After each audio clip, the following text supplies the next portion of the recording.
नमस्कार, मैं हूं संजय शर्मा। आप देख रहे हैं 4 पीएम यूपी। जब शेर बूढ़ा हो जाता है तो लोग उसको पत्थर मारने लगते हैं। अपने मोदी जी बूढ़े भली महसूस ना कर रहे हों, लेकिन नितिन गडकरी से लेकर वसुंधरा राजे तक जो राजनीति का खाका बिछा है, उसने मोदी जी को बता दिया कि अब विदाई की टाटा बाय बाय करने का समय आ गया। वसुंधरा राजे ने मोहन भागवत से बात करी और चंद्रबाबू नायडू को इंडिया गठबंधन प्रधानमंत्री पद के सपने दिखाने लगा। यानी उपराष्ट्रपति पद से बड़ा कोई खेल हो सकता है। जीएसटी की डिमांड जो सालों से की जा रही थी, अचानक सरकार ने सारे स्लैब खत्म कर दिए। 5% 18% बचेगा। इसका मतलब सरकार समझ गई कि अब चोरी से काम नहीं चलेगा, वोट चोरी से काम नहीं चलेगा। जब लोग वोट मांगेंगे, हक मांगेंगे, तो उनके पक्ष में ये फैसला करना पड़ेगा। चलते हैं अभय दुबे जी के पास, दिल थाम के सुनिए, बहुत रोचक बातचीत है। अपनी राय बताइएगा, सुनिए क्या कहते हैं वो। 4 पीएम न्यूज नेटवर्क में बहुत बहुत स्वागत है अभय दुबे जी आपका। कभी कभी एक घटना जब घट रही होती है तो छोटी लगती है, लेकिन फिर बाद में उसके परिणाम इतने बड़े नजर आने लगते हैं जिसकी किसी ने कल्पना नहीं करी। धनखड़ साहब चले गए उपराष्ट्रपति के पद से। लोगों को लगा खामोश हो गए, डरा दिया गया, धमका दिया गया, तरह तरह की कहानियां चलने लगी। कोई बेटी दामाद से जोड़ने लगा, कोई और डर से जोड़ने लगा। लेकिन उपराष्ट्रपति पद का चुनाव एनडीए को इतना भारी पड़ जाएगा, मोदी को इतना भारी पड़ जाएगा, ये कल्पना शायद भारतीय जनता पार्टी ने भी नहीं की थी। अब बात आ रही है कि एक-एक सांसद की जाँच कराई जा रही है, विजिलेंस की कराई जा रही है, फ़ोन टेप कराया जा रहा है, ऐसी चर्चाएँ। मैं पुष्टि नहीं कर रहा, लेकिन सोशल मीडिया पे हवा में खबर तैर रही है। एक-एक सांसद पे निगाह रखी जा रही है, क्योंकि खबर ये है कि राहुल गांधी ने कुछ एनडीए के सांसदों से बात की है और अंतरात्मा की आवाज़ है कि सांसद अपनी मर्ज़ी से वोट कर सकते हैं। और ये भी बहुत चर्चा है कि चंद्रबाबू नायडू का मन अब लग नहीं रहा एनडीए में, क्योंकि जिस तरह से 30 दिन में जेल में आने पे मुख्यमंत्री पद से हटाने का प्रावधान है, जिस हिसाब से एसआईआर कराई जा रही है, तो ये समझ में आ गया चंद्रबाबू नायडू को कि जो बीजेपी का पार्टनर रहा, बीजेपी ने उसे तबाह कर दिया। चाहे वो शिवसेना रही हो, बादल ने हो, कोई भी रहा हो। चंद्रबाबू नायडू क्या खेल कर सकते हैं? पहला सवाल। अपने बेटे को मुख्यमंत्री बना के देश की राजनीति में खेल कर सकते हैं? दूसरा सवाल कि क्या वाक़ई उपराष्ट्रपति का चुनाव भी फँस सकता है? क्योंकि कॉन्स्टिट्यूशन क्लब के चुनाव में जिस तरह अमित शाह खुल के खड़े हुए थे निशिकांत दुबे और बालियान के साथ, इशारा था, तब भी वो चुनाव हारे हैं। वहाँ पे चुनाव हारे, इसका मतलब कि एनडीए के सांसद खुश नहीं हैं। मोदी की रिटायरमेंट की उम्र जिसकी चर्चा है 75 साल, वो भी आ रही है सितंबर में। इन पूरे घटनाक्रम पे आपको क्या लगता है कि क्या दिल्ली की सरकार भी खतरे में आ सकती है? क्योंकि शेर जब बूढ़ा होता है तो सब उस पे पत्थर मारने लगते हैं। संजय जी, गठजोड़ सरकार हमेशा ही अस्थिर होती है। जिस वक्त ये सरकार बनी थी, उस वक्त भी मैंने कहा था कि गठजोड़ सरकार भले ही इधर उधर से समर्थन जुगाड़ करके संख्या दिखा दे और विश्वास मत प्राप्त कर ले, लेकिन उसके अस्थिर होने का अंदेशा हमेशा बना रहता है। और इस वक्त मोदी सरकार काफी अस्थिर है, मैं ये मानता हूं। उसकी वजह उसकी उसकी जड़ में जो ट्रिगर पॉइंट है, वो ट्रिगर पॉइंट है धनखड़ का इस्तीफा। देखिए, धनखड़ इस्तीफा दे देंगे, ये पहले से किसी को भी जरा भी अंदाजा नहीं था, या उनके और भाजपा के बीच में कोई किसी किस्म की रार चल रही है, किसी किस्म का टकराव चल रहा है, इसका किसी को कोई अंदाजा नहीं था। अंबानी घराने से भाजपा के मोदी जी के अंदर कोई झगड़ा चल रहा है, इसका किसी को अंदाजा नहीं था। ओआरएफ में जयशंकर के बेटे से सरकार का झगड़ा चल रहा है, मोदी जी नाराज हैं, ये किसी को अंदाजा नहीं था। नितिन गडकरी के बेटे का मसला चल रहा है कि उसने एथेनॉल बेच के अरबों रुपए कमा लिए, ये किसी को अंदाजा नहीं था। ये कोई अनायासी नहीं है कि इतनी सारी बातें केवल 2 या 3 महीने में निकल कर सामने आ गई। आप देखिए, धनखड़ के इस्तीफे के बाद से कितने विवाद, कितने प्रवाद और कितनी समस्याएं इस सरकार के लिए एक के बाद एक पैदा होती चली गई। इसीलिए मैं कहता हूं, धनखड़ का इस्तीफा इस सरकार की अस्थिरता का ट्रिगर पॉइंट है। गठजोड़ सरकार हमेशा से अस्थिर होती है, लेकिन जब धनखड़ ने इस्तीफा दिया, उससे पहला संदेश ये मिला कि सरकार कमजोर है, मोदी जी के नियंत्रण में सब चीजें नहीं है। और धनखड़ जी जरूर ऐसा कोई काम कर रहे थे जो कि मोदी जी को सख्त नापसंद था। इतना नापसंद था कि उन्होंने धनखड़ को उन्होंने हटा ही दिया। और जब उन्होंने धनखड़ को हटा दिया, उसके बाद में राष्ट्रीय स्वयंसेवक संघ ने उनसे कह दिया कि अब आप जो जो भी आदमी रखेंगे तो हमसे पूछ के रखेंगे। तो सीपी चंद्रशेखर को लाया गया वो राष्ट्रीय स्वयंसेवक संघ के उम्मीदवार है, राष्ट्रीय स्वयंसेवक संघ के कहने पे लाया गया। और सरसंघ चालक ने सरेआम कह दिया अपनी प्रेस कॉन्फ्रेंस, जिसको वो जिज्ञासा समाधान कहते हैं। दिलचस्प बात यह है कि सरसंघ चालक की जब प्रेस कॉन्फ्रेंस चल रही थी तो वो प्रेस कॉन्फ्रेंस नहीं थी, बल्कि वो एक जिज्ञासा समाधान थी। तो जिज्ञासा समाधान करते हुए उन्होंने ये साफ कह दिया कि अगर हमारी चलती होती तो अभी तक हमने भाजपा का अध्यक्ष नियुक्त कर दिया होता। इसका मतलब यह है कि मोदी जी की नहीं चल रही है, इसीलिए भाजपा का अध्यक्ष नहीं नियुक्त हो रहा है। और मोदी जी सहमति भी नहीं दे रहे हैं संघ के अध्यक्ष में, क्योंकि अध्यक्ष नियुक्त होगा तो केवल संघ का ही नियुक्त होगा, वरना किसी का नहीं होगा। उपराष्ट्रपति भी संघ का, भाजपा का अध्यक्ष भी संघ का।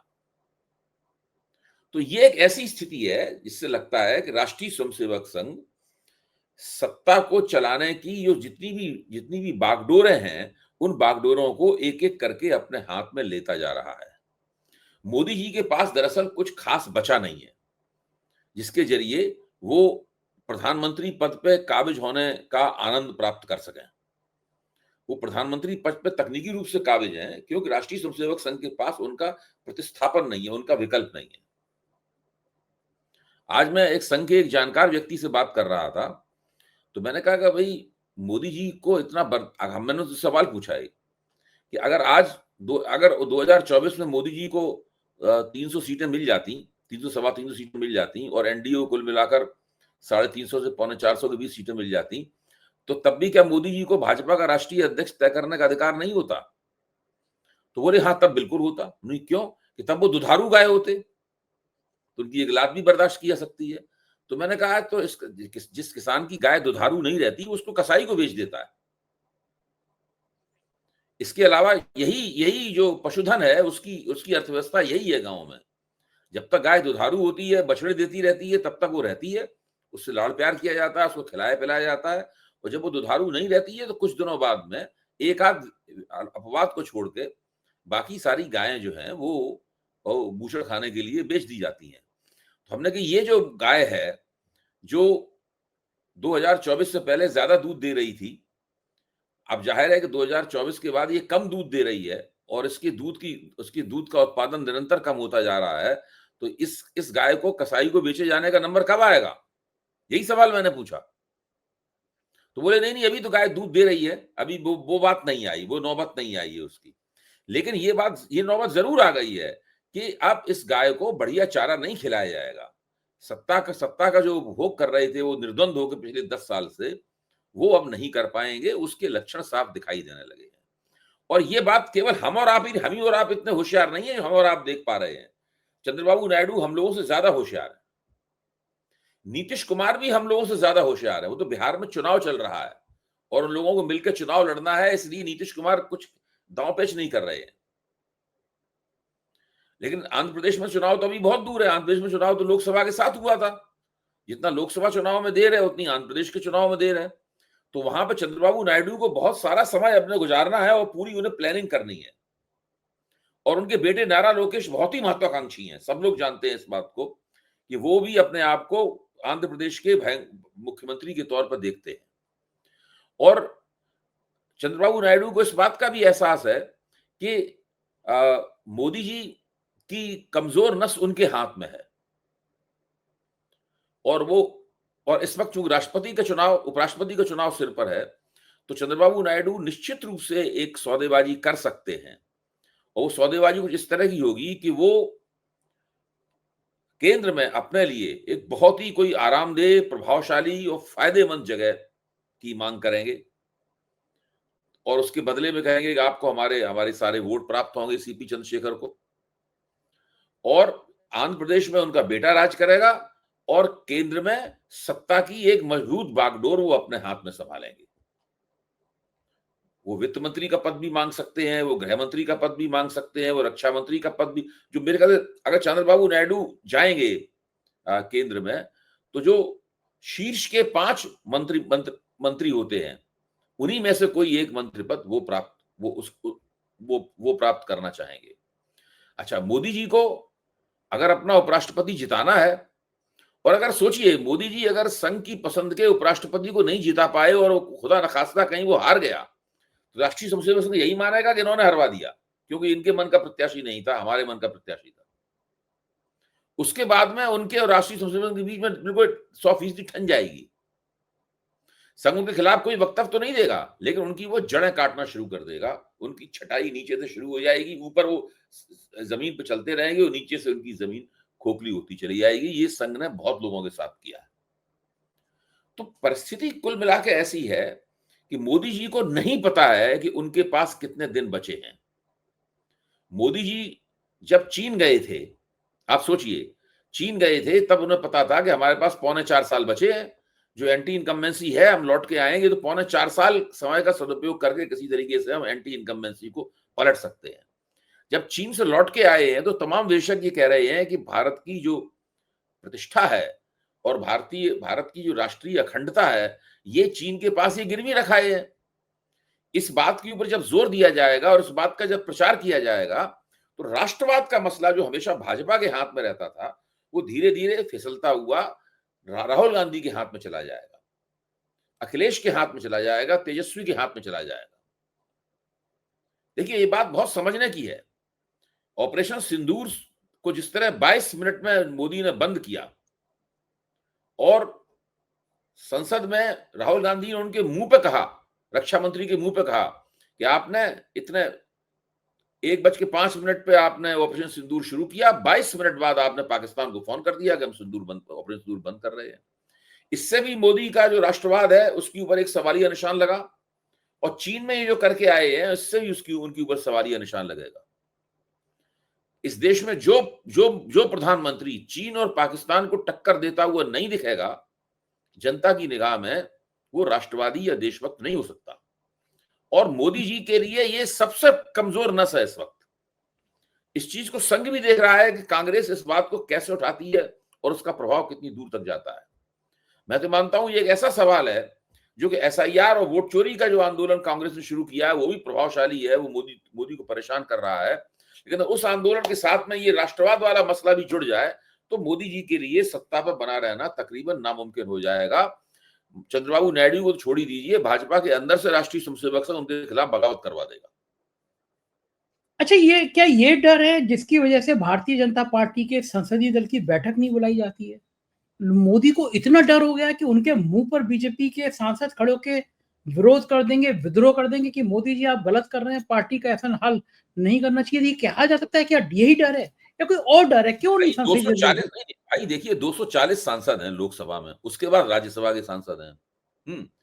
अच्छा, जब मोदी जी के पास स्पष्ट बहुमत था तो उन्हें इस बात की ज्यादा चिंता नहीं रहती थी कि वो वफादारी का बैरोमीटर लेकर हर संसद की वफादारी नापते हुए घूमे। उस वक्त इस बात की चिंता नहीं रहती थी, क्योंकि वो जानते थे कि जरा भी कोई गड़बड़ी करेगा हम उसको तुरंत उसको निपटा देंगे, हमारे पास बहुत ताकत है। अब समस्या ये है कि मोदी जी को लगता है कि पता नहीं कौन सा सांसद ऐसा है जो हमारे प्रति उतना वफादार नहीं है जितनी वफादारी की हमें उससे जरूरत है। और हम सब लोग जानते हैं कि संघ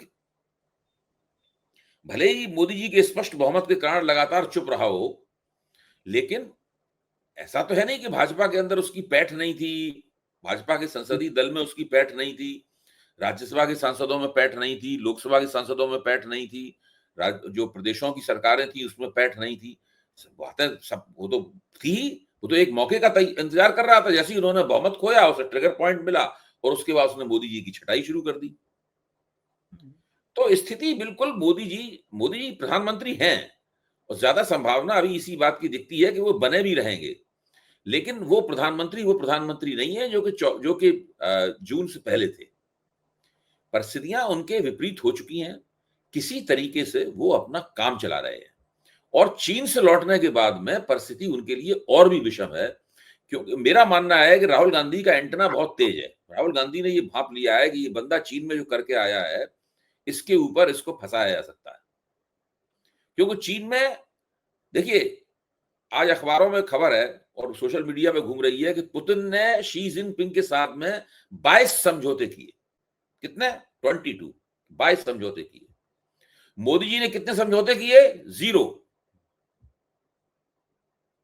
मोदी जी ने कोई समझौता नहीं किया। मोदी चाय जी भी ने नहीं चीन पिलाई। से ऐसा कोई लिखित आश्वासन भी नहीं प्राप्त कर पाया जो ये कह सके कि वो उन्होंने लद्दाख में होटन प्रीफेक्चर में जहां पर अपनी काउंटियां बनाई हैं उसके आगे चीन अपने कदम नहीं बढ़ाएगा। तो इस तरह की बात हुई कि सीमा पर शांति रहनी चाहिए। ये तो चीन हमेशा से कहता था कि सीमा पर शांति हर रहनी देश के, चाहिए। ये तो रूस और नहीं, और यूक्रेन भी कहते भाई हैं, ये तो रूस और चीन का तो यूक्रेन भी दावा कहते ये है कि अरुणाचल प्रदेश उसी का है। हैं। वो इस तरह की अरुणाचल प्रदेश में स्थानों की सूची निकालता है कि हमने इनके नाम बदल दिए हैं। अभी पिछले दिनों 23 कितने स्थानों की सूची निकाली थी कि इनके नाम हमने बदल दिए हैं, हमारा प्रदेश है, हमने नाम बदल दिए हैं। इससे पहले भी एक बार वो कुछ 18-19 स्थानों के नाम बदल चुका है अरुणाचल प्रदेश में। तो अरुणाचल प्रदेश पे तो एक ना एक दिन जनमुक्ति सेना है, पीएलए, पीपुल्स लिबरेशन आर्मी, वो तो अगर मोदी जी का यही रवैया रहा तो वहां बैठी होगी। ठीक बात है, विरोध तो देखिए करना ही आज चाहिए। कल से लेके आज तक क्या अखबारों में देखिए, ब्रह्म चेलानी जैसे जो मशहूर प्रतिरक्षा विशेषज्ञ हैं और दूसरे प्रतिरक्षा विशेषज्ञों ने सबने ये प्रकाशित किया है कि मोदी जी जिस तरीके से चीन के साथ व्यापार संबंध सुधारने की बेचैनी में उन्होंने इतने ज्यादा कंसेशंस दे दिए हैं, इतनी जमीन मतलब इतना स्पेस दे दिया है चीन को कि चीन उंगली पकड़ के पहुंचा पहले से ही पकड़ चुका है। यहां तक कि पहले चीन जो है कंसर्न कंट्रीज की सूची में होता था, यानी भारत जिन देशों के प्रति चिंतित रहता है उसकी सूची में रहता था। उसकी वजह से चीनी माल बेरोक-टोक भारत में नहीं आ सकता था। मोदी जी ने प्रधानमंत्री बनने के बाद बहुत जल्दी ही चीन को कंसर्न कंट्रीज की सूची से निकाल दिया और जैसे ही चीन को कंसर्न कंट्री से सूची से निकाला, वैसे ही चीन के माल के लिए देश के बाजार के दरवाजे खुल गए और भारतीय बाजार चीन के माल से पट गया। तभी से भारत और चीन के बीच में व्यापार संतुलन है वो भारत के विपरीत होना शुरू हुआ। तो ये सारी की सारी जिम्मेदारियां नरेंद्र मोदी की हैं। नरेंद्र मोदी ने अपनी तरफ से पहलकदमी लेकर, यानी जिस वक्त शी जिनपिंग को यहां झूला झुला रहे थे, चाय उस पिला वक्त रहे।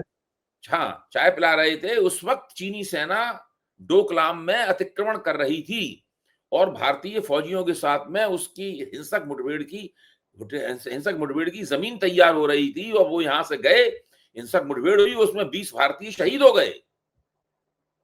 देखिए ये सब बातें, ये नहीं हो सकता है कि इन सब बातों को लगातार छिपाया जा सके। ये सब बातें आएंगी और ये सबसे बड़ा मोदी जी के लिए, देखिए एसआईआर, वोट चोरी, ये तो एक बहुत उनके लिए मुश्किल मुद्दा रहा, इसके लिए बहुत मुश्किल में फंसे हुए।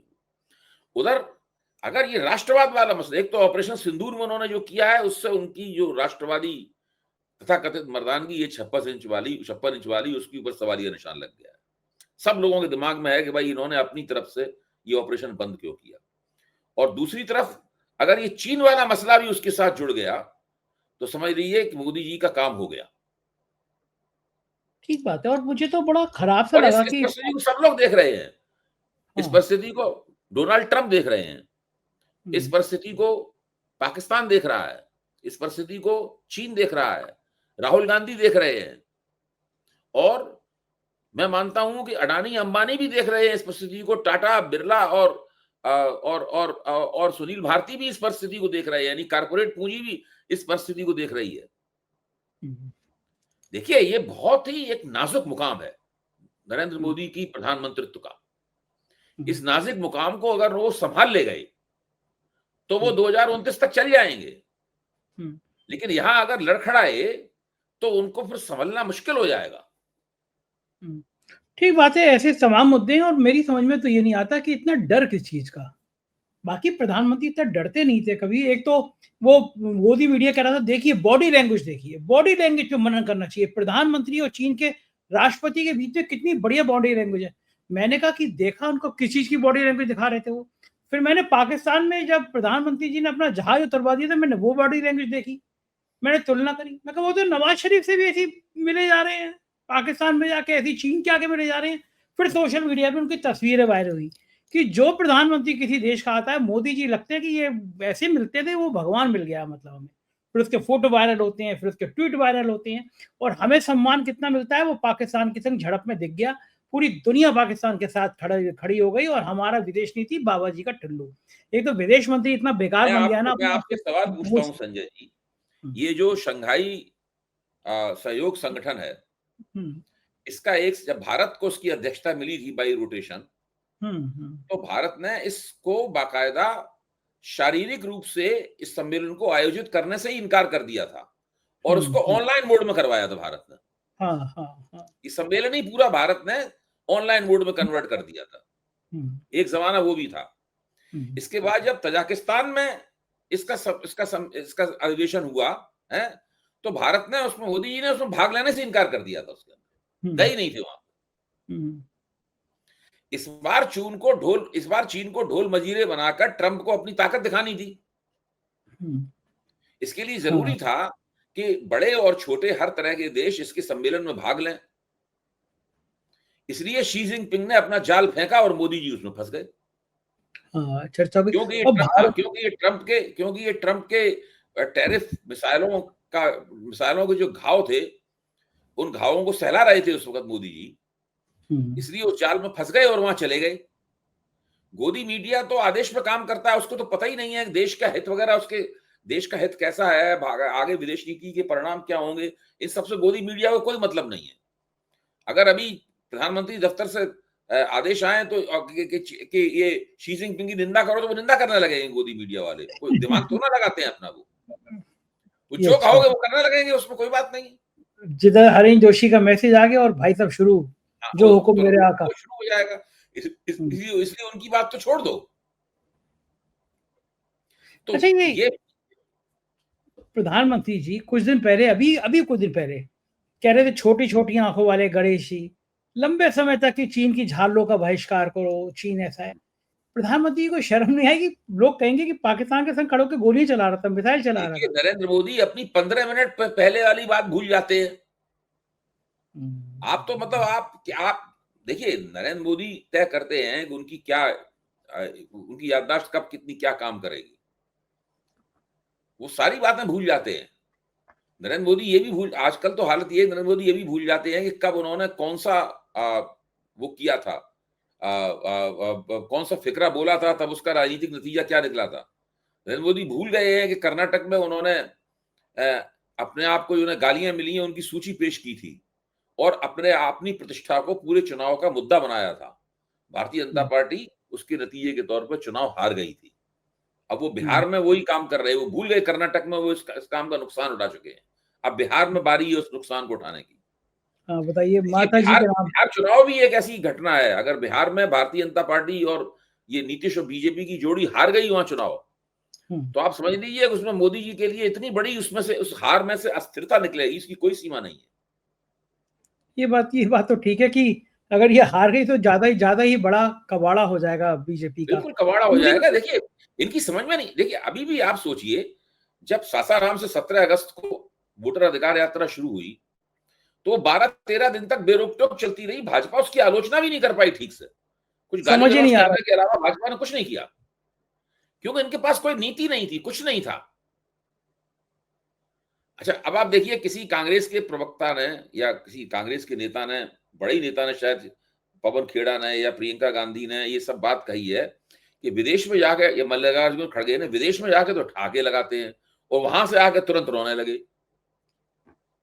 आप सोचिए, अभी एक दिन पहले तो वो मुस्कुरा के और भौएं मटका कर अपनी उंगली ऐसे वैसे करके, यूं करके जो है ना, वो पूरा शी जिनपिंग से और पुतिन से बात कर रहे थे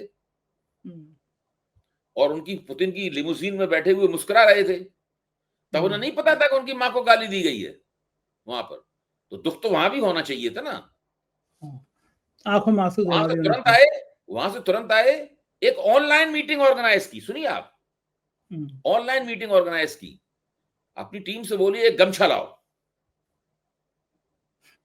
सोचिए आप, अपनी टीम से बोले एक गमछा लाओ, तो टीम वालों ने सोचा कि आज साहब गमछा क्यों मांग रहे हैं।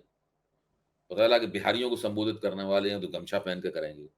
गमछा लाया गया, फिर कहा टेलीप्रॉम्प्टर चेक करो ठीक है कि नहीं है। टेलीप्रॉम्प्टर चेक किया गया, सही चल रहा था।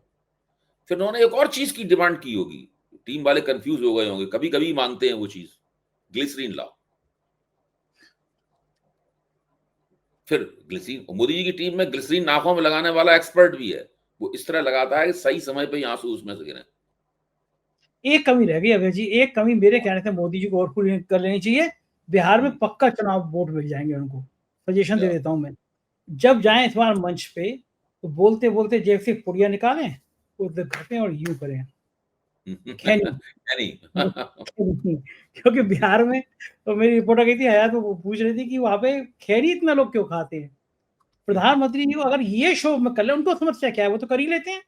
वो तो एक्सपर्ट अरे वो आदमी है सब ही। कुछ अरे वो सब कुछ कर सकते हैं। आप अच्छा वो आपको नहीं लगता अगर एक ऐसे मैंने खैनी वीडियो खा ली। देखा था, इसमें हर हर जगह जाके बोलते हैं इनसे हमारे पुराने संबंध हैं और हम हर प्रदेश को देश का पहला प्रदेश बनाएँगे। हर जगह ये बात जाकर देखिए मोदी जी की ये सब बातें जो है ना, अब एक याद लतीफ़े आएँगी। में बदल चुकी हैं। क्योंकि बात पिछले सही। 11 साल से वो इतना फेंक चुके हैं, इतनी लंतरानियाँ हाँक चुके हैं, कि सब लोग जानते हैं कि ये बंदा इसी तरह का कोई डायलॉग सोच के आएगा, बोलेगा यहाँ पे, जो पहले भी बोल चुका होगा और बिल्कुल सही कह 15-20 रहे हैं। मिनट पुरानी कही हुई बात तो वो भूल जाते हैं। बिल्कुल सही कह रहे हैं। बहुत-बहुत शुक्रिया अभय जी, बड़ा मज़ा आया आज आपसे बात करके। Thank you sir. तो ना आपने ये थे अभय दुबे जी और उन्होंने विस्तार से बताया कि सरकार के खेल क्या है। मुझको यकीन है बातचीत पसंद आई होगी। चैनल को सब्सक्राइब करिए, जॉइन करिए। शुक्रिया, थैंक यू।